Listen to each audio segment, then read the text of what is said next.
5 August 2024 পতন হল শেখ হাসিনা সরকারের। 8 August doctor Mohammad Yunus Paris থেকে দেশে ফিরেই বিমানবন্দরে বললেন, বাংলাদেশের সামনে একটি অসাধারণ সুযোগ, এই সুযোগ আর পাবেন না তিনি, এটি হাতছাড়া করা যাবে না। তারপর দেশ পরিচালনার দায়িত্ব নিলেন শান্তিতে নোবেলজয়ী ডক্টর ইউনূস। কিন্তু অন্তর্বর্তী সরকারের 10 মাসের মধ্যেই ডক্টর মোহাম্মদ ইউনূস নিজেই অনেক প্রশ্নে প্রশ্নবিদ্ধ। দেশ পরিচালনায় তিনি কতটুকু নিরপেক্ষ এ নিয়ে আলোচনা যেন সব মহলে। বিশেষ করে জাতীয় নাগরিক পার্টি বা এনসিপি নামে ছাত্রদের নতুন রাজনৈতিক দল গঠিত হওয়া থেকে দলটির প্রতি তার বিশেষ পক্ষপাত লক্ষ্য করা যায়। মানুষ আরও কিছু বিষয় নিয়ে প্রশ্ন তুলছেন।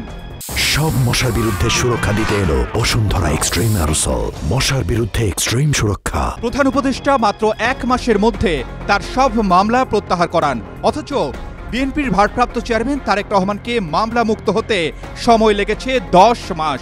রাজনৈতিক নেতাদের বিরুদ্ধে বিগত সরকারের আমলে অসংখ্য মিথ্যা ও হয়রানিমূলক মামলা হয়েছে, সেগুলো প্রত্যাহারের ক্ষেত্রেও রয়েছে ধীরগতি। এছাড়া ডক্টর মোহাম্মদ ইউনূসের বিরুদ্ধে যে 666 কোটি টাকার কর আরোপ করা হয়েছিল, দায়িত্ব গ্রহণের পর তা মওকুফ করিয়ে নেন তিনি। সেই সাথে গ্রামীণ ব্যাংকে সরকারের যে শেয়ার ছিল তা তিনি কমিয়ে দিয়েছেন।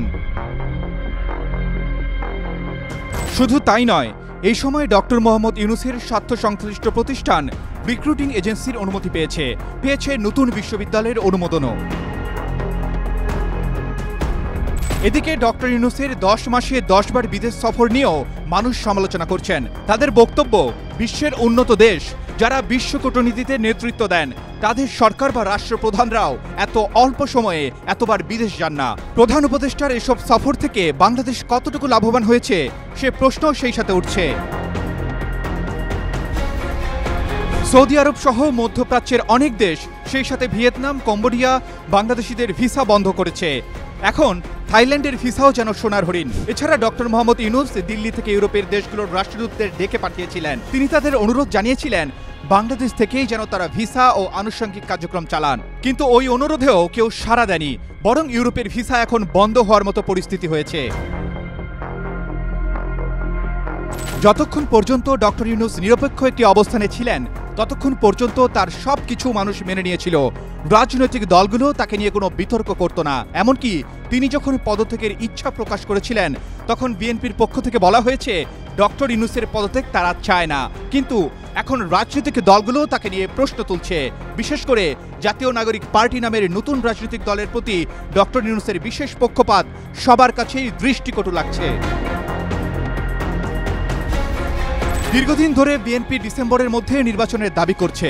সেনাপ্রধান জেনারেল ওয়াকারুজ্জামান একাধিকবার ডিসেম্বরের নির্বাচনের সময়সীমা বেঁধে দিয়েছেন, কিন্তু ডক্টর মোহাম্মদ ইউনূস কিছুতেই ডিসেম্বরের মধ্যে নির্বাচন করতে আগ্রহী নন।